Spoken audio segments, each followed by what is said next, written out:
ஒரு சிஸ்டர் வந்து கமெண்ட் பண்ணியிருந்தாங்க அவங்களோட பிளவுஸோட அளவுகளை வந்து ஸ்க்ரீன்ல ப்ளே ஆகும், நீங்க அதை பார்த்துக்கலாம். அவங்களோட செஸ்ட் ரவுண்ட் வந்து 35, அதுவே அவங்களோட வெயிஸ்ட் ரவுண்ட் வந்து 38. அவங்க அனுப்பிச்ச அளவுகளை வச்சு பார்க்கும்போது அவங்களோட செஸ்டோட அளவை விட அவங்களோட வெயிஸ்டோட அளவு வந்து அதிகமாக இருக்கு. எப்படி வரும்னா இந்த மாதிரி பெரிய ஸ்லாண்டிங் லைன்ல தான் வரும். நான் பேக் பீஸ்க்கு மார்க் பண்ணியிருக்கேன். அது எப்படி மார்க் பண்ணியிருக்கேன்னா அவங்களோட செஸ்டோட அளவு வந்து டிவைடட் 4 பண்ணியிருக்கேன்.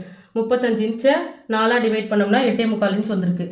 அவங்களோட வெயிஸ்டோட அளவு 38 இன்ச் சொல்லியிருந்தாங்க. அது 4 டிவைட் பண்ணி ஒரு பக்கத்துக்கு 9.5 இன்ச்சு, அது கூட 1 இன்ச் வந்து பேக் டாட்டுக்கும் 1.5 இன்ச் தையலுக்கான அளவு அந்த மாதிரி மார்க் பண்ணியிருக்கேன். ஃப்ரண்ட்டும் அதே மாதிரி சேம் அதே அளவுகள் தான். இங்கேருந்து 35 இன்ச்சு டிவைடட் 4 பண்ணி 8.25 இன்ச் வந்திருக்கு செஸ்ட் ரவுண்டு. இதுக்கு முன்னாடி முக்கணைக்கு நான் 1/2 இன்ச் வந்து விட்டுருக்கேன். கீழே வந்து எப்படி மார்க் பண்ணியிருக்கேன்னா அவங்களோட வெயிஸ்டோட அளவை வந்து 4 டிவைட் பண்ணி அதை இங்கே நான் மார்க் பண்ணியிருக்கேன். ஒரு பக்கத்துக்கு 9.5 இன்ச் வந்ததா, இது வரைக்கும் 2.5 இன்ச்சு, அதே 2.5 இங்கே வச்சு இது வரைக்கும் எடுக்கணும். எனக்கு வந்து 9.5 இன்ச்சு எங்கே வந்திருக்கு பாருங்கள். இந்த மாதிரி நம்ம மார்க் பண்ணோம்னா தான் உங்களுக்கு கீழே வந்து 2 ஊக்கு போடுறதுக்கு கரெக்டாக இருக்கும்.